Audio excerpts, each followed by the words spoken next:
Next 4th క్లాస్లోని 10th lesson మన ఆహారం మన ఆరోగ్యం. ప్రతి పాఠశాలలో పిల్లలకు సరైన పోషకాహారం అందించాలని సుప్రీంకోర్టు చెప్పింది. కూరగాయలు, మాంసం, చేప ముక్కలకు తగినంత ఉప్పు కలిపి ఎండబెట్టి నిలువ చేసి అవసరమైనప్పుడు వాటిని వాడుకుంటారు. వీటినే ఒరుగులు అంటారు. పూర్వం మర్రి, మోదుగ ఆకులతో విస్తరాకులు చేసేవారు. 11th లెసన్ ఊరు నుండి ఢిల్లీకి. TIMS అంటే ticket issuing machine system. Vanitha card, Navya CAT card ఉన్నవారికి ప్రయాణ ధరలో 10% రాయితీ కూడా ఇస్తారు. టికెట్ లేకుండా ప్రయాణిస్తే 500 రూపాయల జరిమానా, 6 నెలల జైలు శిక్ష లేదా 2 వేయవచ్చు. మన రాష్ట్రంలో రైళ్లను దక్షిణ మధ్య రైల్వే సంస్థ నిర్వహిస్తుంది. రైళ్ల యొక్క పేర్లు Telangana express, Kakatiya express, Singareni express, Bengaluru express, intercity express, Rajdhani express, Sampark Kranti express, Tungabhadra express.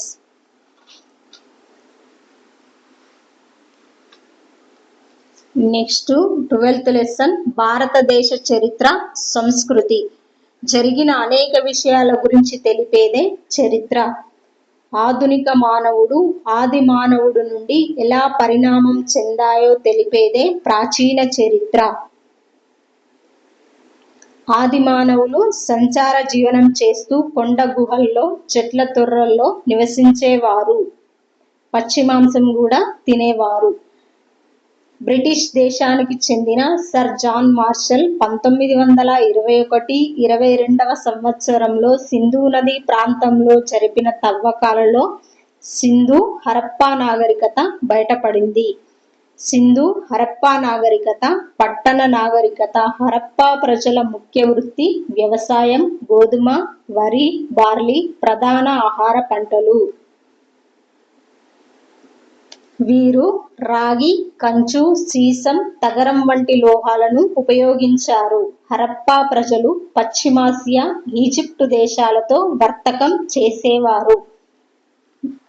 వీరి ప్రధాన రేవు పట్టణం లోథాల్. వీరు అమ్మతల్లి పశుపతిని పూజించేవారు.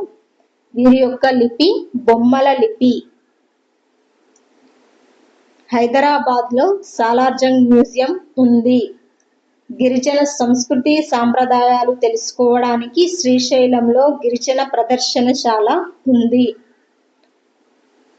శిల్పకళా నైపుణ్యంతో విలసిల్లే కట్టడాలు, దేవాలయాలు, సంగీతం, నాట్యం, చిత్రలేఖనం, పురాణాలు, ఇతిహాసాలు ఇవన్నీ మన సాంస్కృతిక వారసత్వ సంపద.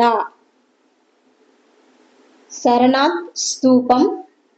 దీనిని అశోక చక్రవర్తి నిర్మించాడు. ఇటుక లేదా రాయితో నిర్మించిన ఘనమైన గుమ్మటం ఆకారంలో గల నిర్మాణాన్ని స్తూపం అంటారు. ఇది ఉత్తరప్రదేశ్ రాష్ట్రంలోని వారణాసి దగ్గర ఉన్న సరనాథ్లో ఉంది. ఇది అతి ప్రాచీనమైన కట్టడం. నెక్స్ట్ అశోకుని స్తంభం. ఇది నిలువుగా ఉన్న ఒక రాతి స్తంభం. వారణాసి సమీపంలోని చునార్ నుండి తవ్వి తీసిన ఇసుక రాయితో దీనిని రూపొందించారు.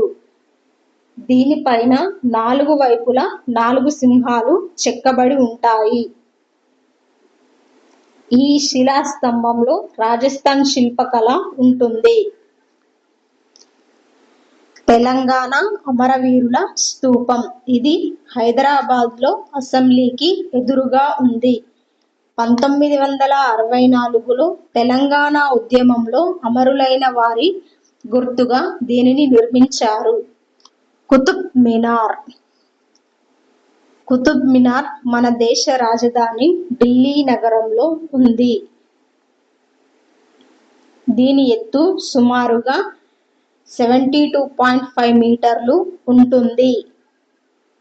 దీని నిర్మాణం కుతుబుద్దీన్ ఐబక్ ప్రారంభించగా ఇల్టుట్మిష్ పూర్తి చేశారు. ఎర్రకోట. ఇది ఢిల్లీలో ఉంది. దీన్ని ఎర్ర రాయితో నిర్మించారు. ఎర్రకోటలో పర్షియన్, భారతీయ నిర్మాణ శైలులు రెండూ స్పష్టంగా కనిపిస్తాయి. నెక్స్ట్ చార్మినార్. ఇది హైదరాబాద్లో ఉంది. దీని ఎత్తు సుమారుగా 58 మీటర్లు. చార్మినార్ను 1591 సంవత్సరంలో నిర్మించారు. 4 వైపులా 4 స్తంభాలు ఉంటాయి. 1000 స్తంభాల గుడి. ఇది వరంగల్లో ఉంది. దీన్ని కాకతీయుల కాలం నాటి శివాలయం. ఇది అశోకుడు మౌర్య సామ్రాజ్య స్థాపకుడైన చంద్రగుప్తుని మనుమడు. ఇతడు కళింగ యుద్ధం తరువాత కలత చెంది బౌద్ధ మతాన్ని స్వీకరించాడు. అహింసా మార్గాన్ని ప్రబోధిస్తూ బౌద్ధమత వ్యాప్తికి, ప్రజా సంక్షేమానికి కృషి చేశాడు. మన జాతీయ పతాకం మధ్యలోని ధర్మచక్రం అశోకుడు నిర్మించిన శరనాథ్ స్తూపం నుండి తీసుకున్నారు. నెక్స్ట్ చంద్రగుప్త విక్రమాదిత్యుడు. క్రీస్తు శకం 320వ సంవత్సరంలో శ్రీగుప్తుడు గుప్త సామ్రాజ్యాన్ని స్థాపించాడు. గుప్త వంశస్థులలో సుప్రసిద్ధుడు చంద్రగుప్త విక్రమాదిత్యుడు. ఈయన ఆస్థానంలో నవరత్నాలు అనే కవులుండేవారు. వీరిలో కాళిదాసు గొప్ప కవి. ప్రపంచ ప్రసిద్ధి చెందిన ఎల్లోరా గుహలు గుప్తుల కాలానికి చెందినవి. వీరి కాలంలో శిల్పకళ, చిత్రకళ ఎంతో అభివృద్ధి చెందాయి.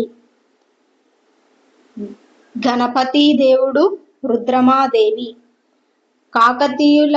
కాకతీయులలో గణపతి దేవుడు, ఈయన కుమార్తె రుద్రమాదేవి ప్రసిద్ధి చెందినవారు. వీరి కాలంలోనే వరంగల్లు కోట, 1000 స్తంభాల గుడి, రామప్ప దేవాలయం, రామప్ప పాకాల వంటి చెరువులు నిర్మించబడ్డాయి. శ్రీకృష్ణ దేవరాయలు. ఇతడు విజయనగర రాజులలో ప్రముఖుడు. ఈయన 1509 నుంచి 1529 వరకు విజయనగర సామ్రాజ్యాన్ని పరిపాలించాడు. ఈయన ఆస్థానంలో అష్టదిగ్గజాలు అనే కవులు ఉండేవారు. ఈయన ఆముక్తమాల్యద అనే గ్రంథాన్ని రచించాడు. దేశ భాషలందు తెలుగు లెస్స అని చెప్పాడు. అక్బర్. మన దేశాన్ని పాలించిన మొఘలాయి చక్రవర్తుల్లో ప్రముఖుడు. ఇతడు మహ్మదీయ మతస్థుడైనప్పటికీ పరమత సహనం కలిగినవాడు. నెక్స్ట్ శివాజీ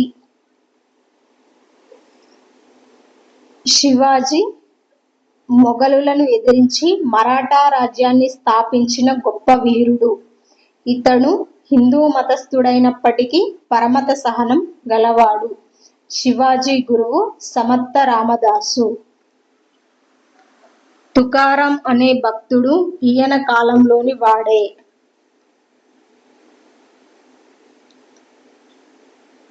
మీర్ ఉస్మాన్ అలీ ఖాన్. హైదరాబాదు రాష్ట్రాన్ని నిజాం వంశస్థులు పాలించారు.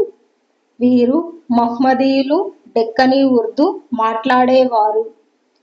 వీరు తెలుగు, కన్నడ, మరాఠీ మాట్లాడేవాళ్ళు.